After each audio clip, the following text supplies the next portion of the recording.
What's up, podcast fans? This is a very special episode of the Million Pound Mission podcast, where you're going to get to listen in as I do a strategy session with one of my coaching clients for my Transformation ReBoot program. The goal of each one of these strategy sessions is to help my client identify, analyze, and prepare ahead for their top transformation danger zones. If you think that you could benefit from a coaching session like this, you can head on over to millionpoundmission.com and check out all of the information on my Transformation ReBoot membership. Now, let's dive into the episode.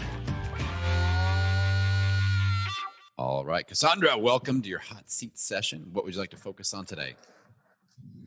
So, I've been kind of working on my, still trying to lose weight, and it's kind of slowed down. Yep. So October was basically a fraction of what it was the previous month. So I wasn't sure. I had a feeling that was going to happen because I think I told you where I'm at right now is usually where I get stuck on other plans, like history-wise, Yep. So I hope I didn't breathe it into existence because it actually came true.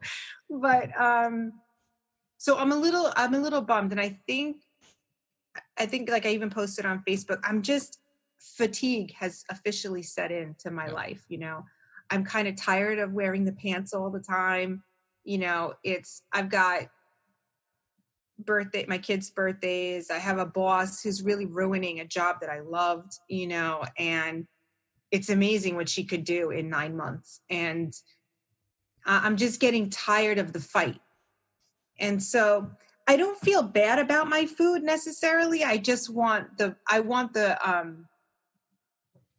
result. I want the result at the end. And I'm still happy with the food. I'm still feeling satiated. Although, Saturday, I don't know what happens on keto. I was cutting up grapes for my daughter and it smelled like candy. And I was just like, those grapes smell so good. What if I just try one? And 27 carbs later, grapes did me dirty. You know what I mean? So, yeah. Stupid stuff like that, things that I wouldn't normally do, or I wouldn't kind of fall into it. I do know that in my mind, I had thought to myself, in the future, when I do get to goal that, I'm like, in my head, I'm like, I'm going to have to talk to Adam about how do I work fruit back in, because I do miss it. But it's not necessary for now. But I just, stupid stuff like that's been going on. So my fatigue, that fight of the fight all day, every day, is kind of wearing on me. And I can't seem to get my mojo back. I'm still doing my macros, still going to the gym. I'm still doing the thing, but the weight loss slowed down a little bit, and I think it's mentally kind of bumming me out. Yeah. So all right. That's kind of where I'm at. Yeah, no, I 100% get it. And I've got some ideas to toss your direction. And so there's the saying that you can't out exercise a bad diet. Like you've heard that, right? Yep. So I'm going to shift that and say that you can't out nutrition and out exercise, not optimal sleep and increased stress levels. So you are on point with your nutrition. You're on point with your fitness. But if sleep is low, if stress is high, that's still those are still things those things you can't just outwork that. You know what I'm saying? You've got to address those issues, because that's when we're talking about hormonal issues that will pop up, and then all of a sudden we're in fight or flight all the time, and we're storing body fat because our body's getting ready for war. Yeah, it feels like that. Yeah. And this, just you're showing a lot of symptoms of that, and just being, this time of year, at the end of the year and the holidays coming up, there's extra stressors there too. I feel like it would be a really smart move to go into self-love, self-care mode of, all right, I'm good with my food. I'm good with my fitness. I'm not gonna put a ton of pressure on myself to drop 10 pounds during the holidays, but I'd like to slow progress or maintain where I'm at now, because we've made some great progress already. What we don't want to do is backslide. All right. So we really use the measurement stick is, where is my willpower at? where is that personal like fire? Like, do I want to work out? Do I want to eat healthier? Or do I feel like it's a pain in the ass? Where is that at? Where's my willpower at? Where is my energy level at? And then if those things are off, we start dumping into those cups, so I would rather you go like, I'm not going to do my early morning workout. I'm going to sleep an extra 30 minutes or 45 minutes today, because I just feel like my willpower is just totally depleted. And then we're not going to beat ourselves up about that, because that's, I think these last couple months of the year, we focus on just replenishing your willpower, replenishing your sleep levels, making sure we can lower stress as much as possible. Then January, I feel like we'll be ready for another nice big push. So is that making sense so far? Yeah. I had listened to your podcast about the holidays and how you were saying, because you definitely spoke to me when you were kind of like, now is not the time to add even more exercise, or because me, I'm kind of, it's legit. I can't do anything else. I'm sure I can, but not without sacrificing something else. Yeah. And so I did listen to that particular podcast a couple of times, because I was like, let me figure out this. I have to come to grips with the stress of right now, and that, it's not the time to try to do couch to 5K, or it's not the time to fart around with something, extending my fast even more so when I'm not really, I like the fast, meaning that like it does make me feel better, but it's still work for me. I'm not one of those people who are like, I'm naturally not hungry. No, I'm hungry. I have to work. I have to do other things to fight it, to get through it, and mentally know that it's helping my gut, or it's helping me heal, or it's helping me do these other things. So I was listening to that, and I did listen to, I think you had a session with Brooke, and she was talking about like prioritizing, stuff. And she said something like, she said, she was trying to prioritize seeing her friends, how much she missed it. And that rang true to me too, because, my friends are married with kids. They're super busy as it is. And then I'm equally busy because I don't have a spouse. So it's, I have no time to breathe. So I was thinking that when you say self-care, I feed off of my friends, those laughs and the non-kid stuff, you know what I'm saying? So I've been trying to like listen and try to make some notes about what's going on, but I definitely feel so much fatigue. I feel just kind of like, almost like I don't want to, like I want to tell my ex-husband, I need 30 days. Don't come to my house for like 30 days. Don't even breathe on me funny. Like, I just can't take you. I can't take, oh, you should go vegetarian, or the ex-boyfriend saying you're too skinny, or I'm just kind of like, nobody asked any of your opinion on what I'm doing. I'm perfectly fine the way I am. Don't come here and wreck up my spot because I don't know, you don't like the silence. I really don't know what it is. So it's that kind of, I'm trying to pick what I can actually hold on to and address without moving a mountain. Like I can't move the ex-husband mountain. Yeah. You know what I mean? Yeah. Without therapy or, some type of threats. So, my ex-boyfriend is, my daughter's father, who has, he kind of ruined my life basically 5 years ago. So it's a mountain I cannot move. Yeah. So I'm just trying to figure out what mountains I can kind of start to climb. Yeah. Seeing my friends maybe might give me a little bit of that, that enthusiasm again. Yeah. That kind of. I love that. I think a great homework action step is for you to start, just keep a running list of stuff that fills up your cup, stuff that makes, that you feel like you could do for prolonged periods without wearing down. So maybe that's doing certain things or experiences with your children or friends or by yourself. Like what are those things? And that, because right now I think almost these last 2 months of the year, I would like to see you label that like your own personal, like self-love, fill up your cup boot camp. Like that, I feel like that needs to be priority number one. It's not add extra fitness stuff, make nutrition harder, eat less, work out more. Right. You're good. Your nutrition and fitness basics are solid. We don't need to change that. but I've got one idea that we might do. But Okay. it'll be in the direction that you probably don't want to take it. But That's awesome. But I want you to think in terms of, is this filling up my cup?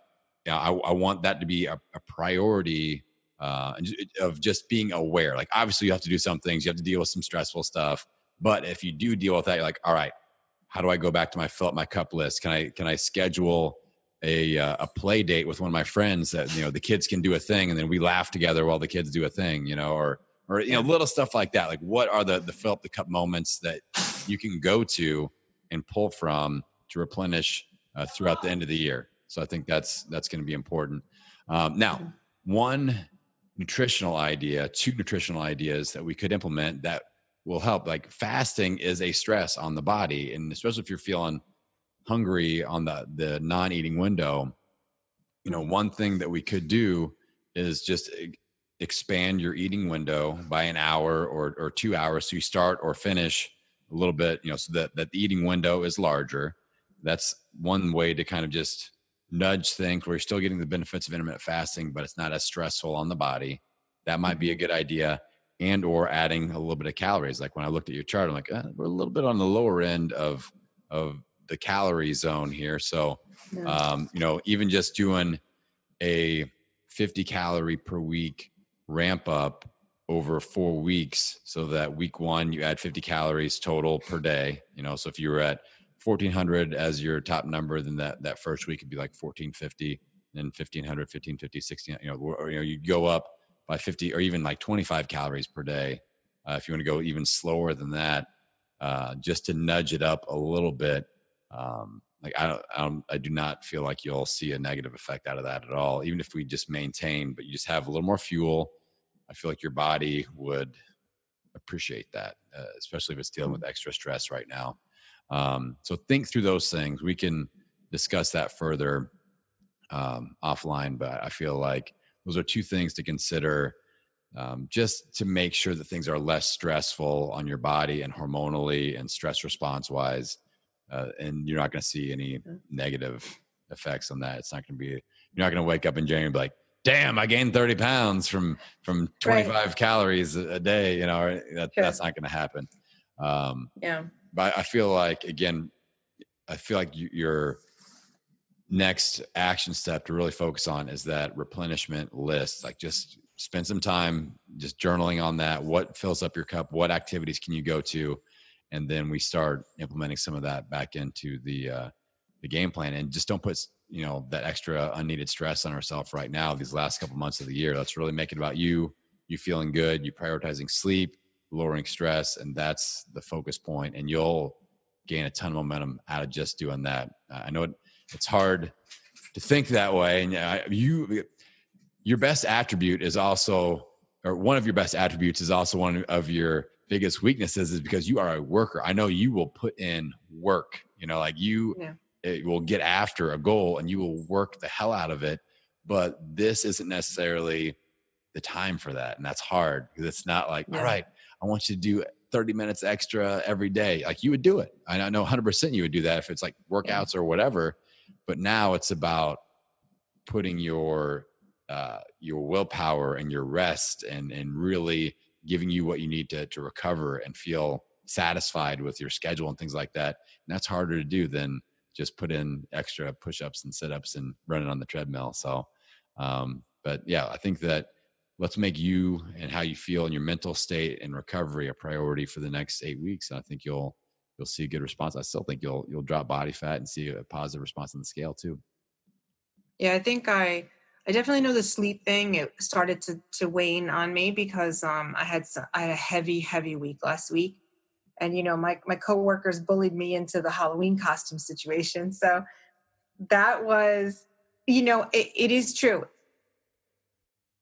If I commit to something, I cannot help myself than to be all in. It's a problem. I'm not good with moderation. It's just kind of like, and so when I had finally said yes to being this character, I looked up what she looked like, looked up words that she said, made sure that when I showed up that day, I certainly, and we had a huge contest. There was like 60 of us, and I used my gavel and I said things that she would say, and I was like, I didn't play, so I joke around about it because like even with work in general, I choose not to be an executive, because if I do make that decision, I cannot control my drive. It doesn't stop. I can't put it on a shelf. I have to like be all the time. And I do that a lot in everything. So I'm taking care of, my son's nutrition, or I'm taking care of my oldest son's, how he's navigating social waters. I'm trying to teach my daughter to be strong and have a voice and not be afraid to use it. And it's exhausting. It's exhausting to like be all to everybody. And some things I can't. So yeah, if you had said to me, hey, Cassandra, I need you to just 10 minutes more a day, just 30 minutes more a day, I would freaking do it. And I would sacrifice something else to do that. So I definitely, I'll do the sleep thing, because I was slipping. I hit 6 hours a night and everything goes to kind of hell. It's just too hard on me, Yeah. And it's New York. We wake up in the dark now. We go to bed in the dark. It's kind of a bummer. Yeah. But sleep. Yeah. You got to make that a priority, because you got to think, that's when all the hormonal magic happens with our bodies. So if we're short on that, then we're not maximizing our workout time. We're not maximizing your clean nutrition. Mm-hmm. So that's priority number one. All right. Yes. The calorie thing, I don't know. Well, I'll keep working on you. But it's about replenishing your body, about giving your body what it needs, allowing your body to heal while the stress is a little bit higher. So I'll keep working on you. But I think I'll take the win of you focusing on sleep and stress reducing activities. That's a win in my book. Yeah, I am putting stress. The fasting window is stressing. It's not the morning. It's stressful too, because I know it's stress on my body, but I'm just saying, I'm trying to have dinner with my kids. It's getting to the point where, I'm working till 5:30. I don't have dinner on the table till 6:30. And I'm kind of like, shit, I could eat my dinner at 5:00 at my desk and not eat with them. And that's causing stress. It's making me feel like I'm not doing right by them, so even the fasting stuff is, I'm hungry also in the morning, but I can get by it. So I'm trying to figure it out. And it's kind of hard to, let's expand the window. So instead of having an 8-hour window, let's have a 10-hour window. And that way it encompasses, you can eat a little bit early if you want to, or you can do the family dinner, or both. And I feel like you're not going to miss out on any of the benefits. Like, it's not like things will start to roll backwards just because you expanded your window a little bit. This is the right tool for the right job for the right time of the year. And this is what is needed. All right. So I won't ask you to eat more if you just expand your window of when you're eating. How about we make that deal? Does that sound doable? Just say yes. I don't know if I've already tried to make my window 17. My fasting window is 17 or 18 hours instead of 16. So you're telling me to not even do that. You're telling me to or just do 8 for, just be okay with 8. That's okay too. Like, the less eating in a smaller window, if it's stressing you out, then that's counterproductive, and if it's making you hangry, which leads to stressful decisions, then that's counterproductive, and you're not going to get the benefit out of that extra hour or whatever. So I would say 8 is the shortest window. I want you at, I think you're okay between 8 and 10. I see people get great results with this. So, and it's not like you're adding calories. I think that this is going to be a positive thing. So I would give it a shot. Trust me. I will. Trust me. I will. All right. I do.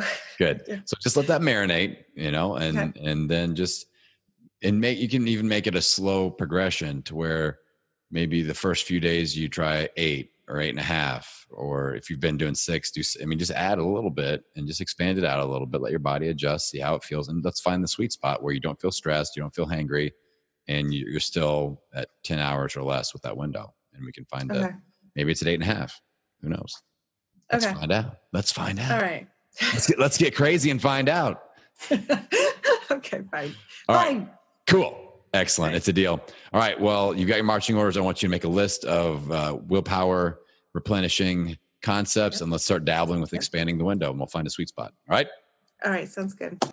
Thank you so much for listening to this episode. If you're someone that has been sucked into that black hole of weight loss doom, where you lose that weight, you gain it back over and over and over again, I would love to help you out by providing you with some coaching, a rock solid monthly game plan, and I'm going to plug you into an amazing transformation tribe of like-minded people. Head on over to millionpoundmission.com and get all of the information on my Transformation ReBoot membership. See you on the next episode.